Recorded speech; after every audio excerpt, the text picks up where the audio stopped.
वाले। तो आज हम बात करने वाले हैं लेखन कौशल की। तो लेखन कौशल क्या है? देखिए, लेखन कौशल से मतलब सिर्फ इतना सही है कि लिखने से मतलब नहीं है कि जो आप अपने विचार अभिव्यक्त करते हैं उनसे है कि लेखन कौशल आपका कितना बेहतर है, आप अपने विचारों को कितने अच्छे से व्यक्त कर पाते हैं। देखिए, लेखन कौशल हमारे जीवन का एक महत्वपूर्ण अंग है। हम जितनी भी चीज़ों को देखते हैं, हम इतिहास देखते हैं या हम वेद पुराण ग्रंथों को देखते हैं, उन सभी में हम लेखन कौशल के द्वारा ही, यानी वो लोग अपने अभिव्यक्ति द्वारा बता के गए हैं, अपने विचारों को एक्सप्रेस किया है उन्होंने, उसके बाद हमें उन पता चल पाया कि हमारे पास्ट में क्या हुआ था। तो लेखन कौशल एक महत्वपूर्ण चीज़ है। देखिए, आगे देखते हैं कि यह बात मनोवैज्ञानिक और शिक्षण सूत्र की दृष्टि से सही है कि बोलने पढ़ने से लिखने की क्रिया अधिक कठिन है। देखिए, बच्चा जो है वो पहले क्या करेगा, सुनना सीखेगा, देन उसके बाद क्या करेगा, बोलना सीखेगा, फिर उसके बाद वो क्या करेगा, पढ़ना सीखेगा, फिर लिखना सीखता है। लेकिन जो मॉन्टेसरी हैं, उनका कहना ये है कि बच्चे को इन सब से पहले सुनने और बोलने के बाद लिखना सिखाना जाना चाहिए, क्योंकि लिखना कठिन है। वो भाई लिखते लिखते भी वो पढ़ना सीख सकता है, लेकिन बाद में उसको लिखने में कठिनाई अधिक होती है।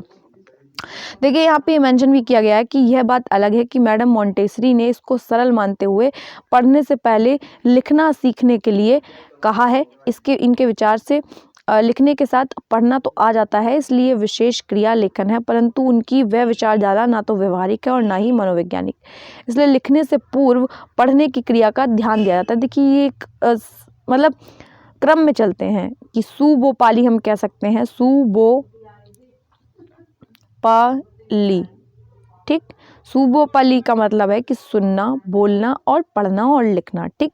कह रहे हैं इस अर्थ में पढ़ाई और लिखाई के साथ साथ चल सकती है, लेकिन इस बात में कोई दो मत नहीं है कि पढ़ने की शिक्षा लिखने की शिक्षा से पूर्व दी जानी चाहिए, ठीक है। कोई ऐसा विशेष नहीं है, हो सकता है बच्चा पहले लिखना भी सीख सकता है, ऐसा कोई ज़रूरी नहीं है कि बच्चा, लेकिन एक क्रम है, सिखाया इसी प्रकार जाना चाहिए कि बच्चा पहले जब संसार में आता है तो वो सुनना चीज़ों को शुरू करता है, फिर वो खुद को एक्सप्रेस करना शुरू करता है, जो उसने ग्रहण की हैं चीज़ें उनको अभिव्यक्त करना शुरू करता है, बोलना शुरू करता है, देन उसके बाद वो पढ़ना शुरू करता है और फिर वो लिखना शुरू करता है। तो देखिए, हम लोग देखते हैं कि लेखन कौशल की आवश्यकता एवं महत्व।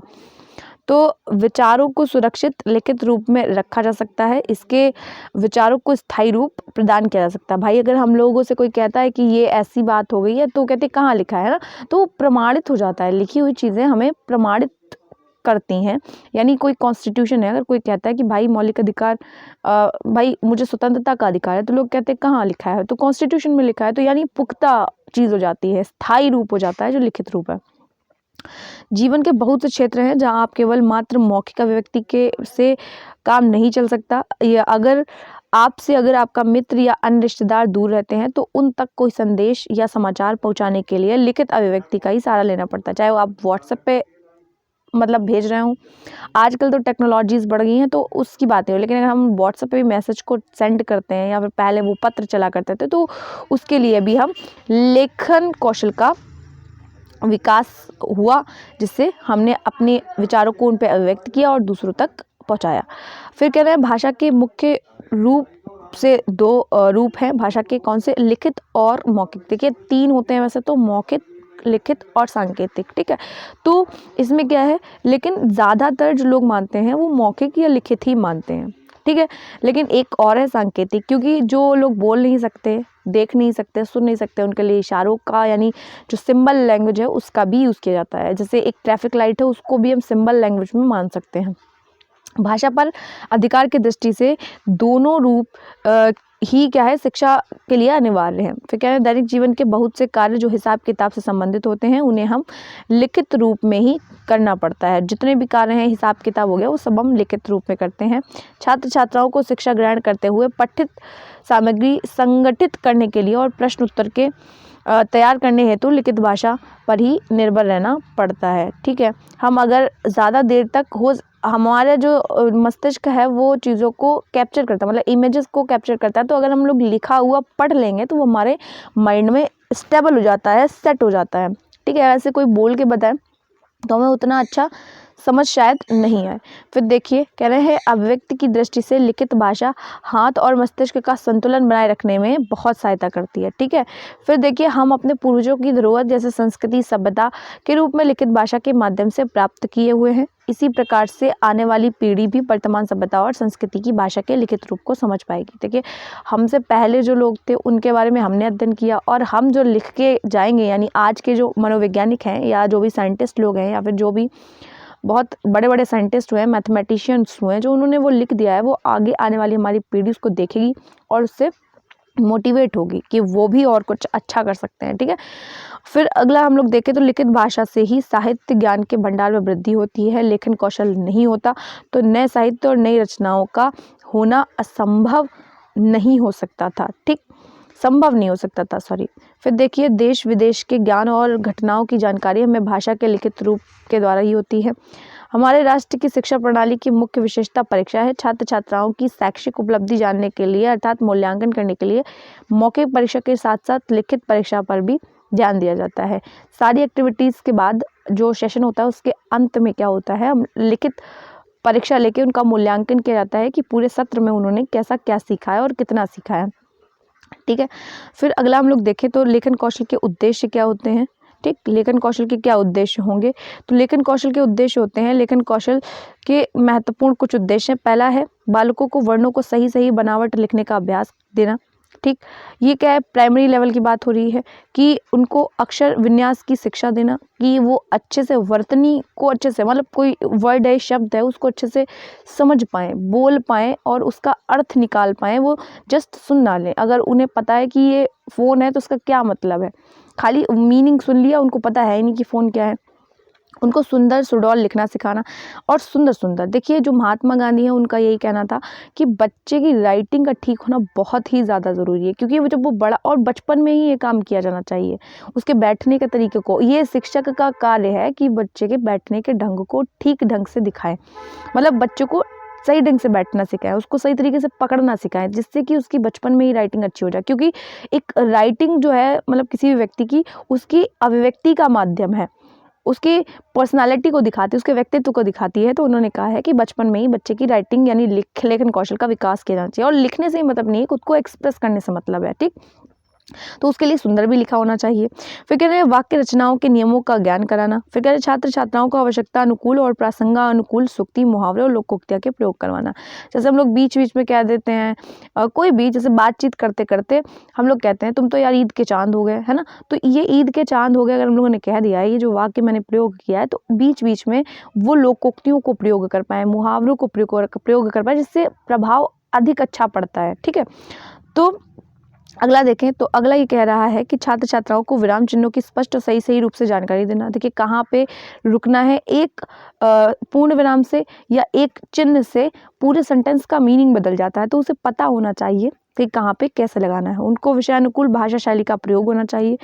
ठीक, फिर कह रहे हैं छात्र छात्राओं को अपने अनुभव, विचारों और तार्किक दवा से लिखित रूप से प्रस्तुत करने के योग्य बनाना है। उनकी साहित्य के प्रति रुचि जागृत करनी है।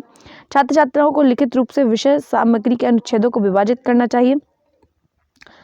स्पष्ट, सुंदर और सुडौल लिखने की आदत का विकास करना है। उनमें सावधानी पूर्वक लिखने की आदत का विकास करना है। छात्र छात्राओं को हिंदी भाषा एवं साहित्य के प्रति संतुलन एवं स्वस्थ दृष्टिकोण उत्पन्न करना है। उनमें सृजनात्मक शक्तियों का विकास पर मौलिक रचनाएं लिखने के लिए प्रेरित करना है, कि वो खुद से कुछ नई कहानियां बना सके। पहले एक पूरी कहानी सुनाने के बाद बच्चों से कह सकते हैं कि आप कुछ अपनी तरफ से इसका एंड बताइए। ठीक, तो उससे भी उनकी जो सृजन शक्ति है उनका विकास होगा, कुछ नया क्रिएट कर पाए, मतलब रेस में ना दौड़ें, वो खुद से कुछ नया लिखने का प्रयास करें, कहानियों को पढ़ने के लिए प्रेरित हों, कुछ नया लिखने का सोचें, काव्य साहित्य कुछ ऐसा। लेखन कौशल की कुछ विधियां हैं। बालकों को लिखना सिखाने के लिए हम किसी भी विधि का प्रयोग कर सकते हैं, लेकिन लिखना सिखाने की विधि में मनोवैज्ञानिक होनी चाहिए। जो भी विधि है बालक उनमें रुचि लें और शीघ्रता से सीख सकें। यहाँ तक कि जो वो मतलब चीज़ें हैं जो बालक हैं उनको सिखाने के लिए हम क्या करें, मनमाने ढंग से चित्र बनाने की स्वतंत्रता देनी चाहिए। बच्चा बचपन में आप उसको मतलब बांध के नहीं रख सकते। वो जो भी आकृतियाँ बना रहा है जब वो प्राथमिक स्तर पे है, तो वो जैसी आकृतियाँ बना रहा है, जैसे आपने आजकल देखी भी होंगी बुक्स, वो जो अनुलेख दिए जाते हैं, वो उसमें कई सारी आकृतियाँ टेढ़ी होती हैं, तिरछी होती हैं, जिससे कि बच्चा क्या करता है, उस पे क्या करता है, वो दोहराता है तो उसकी आदत पड़ती है। लगभग पेंसिल पकड़ना तो उसको आ ही जाता है।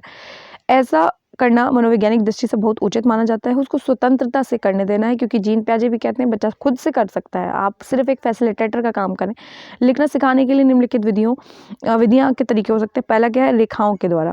अब देखिए अक्सर देखा जाता है कि जो बालक है कहाँ पर भी रेखाएं खींचने के लिए सदैव तैयार रहते हैं। आप बच्चे की कॉपियों में देखिए, वो पीछे की पूरी कॉपी गंदी कर देगा, आगे की कॉपी गंदी कर देगा। आपने लिखने के लिए दिया है, अगर आप एक शिक्षक है, आप किसी बच्चे को पढ़ाते भी हैं, आपके घर में कोई बच्चा है उसको देखिए तो उसकी वो पूरी कॉपी गंदी करके रखेगा। वो और कुछ नहीं करेगा, वो सीधी रेखाएं खींचेगा। कभी वो सीधी रेखा खींचता है, कभी तिरछी, कभी घूमी हुई रेखाएं से उनको बहुत प्यार होता है। एक बार अगर पेंसिल पकड़नी आ गई, पूरी कॉपी बर्बाद करके रख देगा। उनकी आदत उनको अक्षर लिखना सिखाने के लिए बहुत लाभप्रद होती है। भाई सीख तो रहा है, कुछ तो है, कुछ नहीं से तो थोड़ा बेटर है। हम उसको सिखाने की कोशिश कर रहे हैं, वो खुद से कुछ एफर्ट्स डाला है तो हमें उसका फ़ायदा उठाना है और उसको लिखना सिखाने के लिए और मोटिवेट करना है। मतलब आप उसको पहले तिरछी लाइनें देंगे, फिर गोल देंगे या फिर ऐसी आकृतियाँ देंगे जिनका उन अक्षरों से संबंध हो, तो बच्चा अच्छे से सीख पाएगा। इसलिए बालकों को रंग बिरंगी चाकों के साथ चॉक बोर्ड पर छोड़ देना चाहिए, जिस पर वे मनमाने ढंग से रेखाएं खींच सके। ठीक है, जो ये प्राथमिक स्तर की बात हो रही है। अधिकतर बालक सर्वप्रथम सीधे रेखा खींचना सीखता है। देखिए इस तरीके की रेखाएं की बात नहीं, फिर बालक तिरछी रेखाएं, ये इस तरीके की रेखाएं, और भी कई तरीके के आकार आप उनसे लिखवा सकते हैं, बनवा सकते हैं। दो तिरछी रेखाएं जोड़कर रा का आकार बनता है। देखिए कई तरीके की रेखाएं हैं, आप उनसे करवा सकते हैं, आप उनसे बनवा सकते हैं। कोई भी ऐसे वाली आकृतियां हैं, ऐसी आकृतियां हैं, गोल आकृति है। देखिए इसका गोल वाली आकृति का हम एक डंडा खींचने को दे दिया है, तो कई सारी आकृतियों का हम इसमें यूज कर सकते हैं। जोका टाट पद्धति की अगर बात करें तो इस विधि के अंतर्गत बालक सुधार स्वयं करते हैं। इस विधि में बालकों के सामने पूरा वाक्य रखा जाता है, वे अनुकरण करके एक एक शब्द को लिखते हैं और उसे मूल से मिलाकर अपनी गलती में सुधार करते हैं। शिक्षक अनुकरण के पश्चात उसे पूरा वाक्य लिखवाता है। ठीक, अब देखिए सन 1941 ईस्वी में मॉडर्न जर्नल के अक्टूबर अंत में हस्तलिपि कैसे लिखाएं में जो लेख था वो छुपा था, जिसमें निम्नलिखित बातों का कुछ विशेष ध्यान रखा गया था। पहले है, जब बालक लिखने की ज़रूरत समझे तभी उसे लिखना सिखाना चाहिए। आपने थॉर्नडाइक का जो लॉ है वो तो पढ़ा ही होगा, लॉ ऑफ रेडीनेस। अगर बच्चा तत्पर नहीं है तो आप उसको सिखा नहीं सकते। अगर उसको पढ़ना पसंद है तो आप उसको पहले रीडिंग करवाइए, मतलब अच्छे से उसको रीडिंग करवाइए, थोड़ी थोड़ी आदत डलवाइए। ऐसा नहीं है कि आप ज़बरदस्ती कर रहे हैं, लिखो, कैसे नहीं लिखोगे, तो ये वाला मतलब आदत नहीं होनी चाहिए। बच्चे को खुद से करने देना है, उसको थोड़ा आपके अंदर ना पेशेंस होना बहुत ज़रूरी है। एक टीचर होने के नाते आपके अंदर धैर्य होना बहुत ज़रूरी है, और अगर धैर्य है तो बच्चे को अच्छे से आप सिखा पाएंगे, आप करवा पाएंगे हर चीज़, और बच्चा अच्छे से कर पाएगा चीज़ों को। तो लॉ ऑफ रेडनेस है, जब वो तैयार होगा, तत्पर होगा, जब उसके ऊपर प्रभाव अच्छा होगा, है ना। लॉ ऑफ इफेक्ट भी है जो थॉर्नडाइक का है, 3 दिए उन्होंने। तो लॉ ऑफ इफेक्ट जो कहता है वो भी, उसके ऊपर अगर प्रभाव अच्छा होगा, उसे लगेगा कि इंटरेस्ट है, तो वो करना खुद ही से चाहेगा। जिस शब्द को बालक लिखने की आवश्यकता समझता है और लिखना चाहता है, उसे पूरे रूप से लिखवाना चाहिए। अगर उसको का लिखने में इंटरेस्ट नहीं है, आ लिखने में इंटरेस्ट है, बी लिखने में इंटरेस्ट नहीं है, ए लिखने में इंटरेस्ट है, वही लिखवाइए जो वो लिखना चाहता है। पहले वो उस पर प्रैक्टिस करेगा। पेंसिल पकड़ना तो आए उसको, शब्दों को कठिनाई के क्रम में लिखना सिखाना चाहिए। वाक्य, शब्द और अक्षर के स्वरूप पहचानने की सुविधा पूरी तरह मिलनी चाहिए। आप पूरी एक टेबल बना सकते हैं, उसमें रिलेट कर सकते हैं, क्योंकि इमेज बच्चे के माइंड में सेट होती है, अक्षर नहीं इतनी जल्दी पहचानता है। ठीक है, तो ये इतनी वीडियो लगते हैं लेखन कौशल में। अगर वीडियो अच्छी लगी हो तो वीडियो को लाइक करना, चैनल को सब्सक्राइब करना मत भूलिएगा। मिलते हैं इसी तरीके की वीडियोज़ के लिए।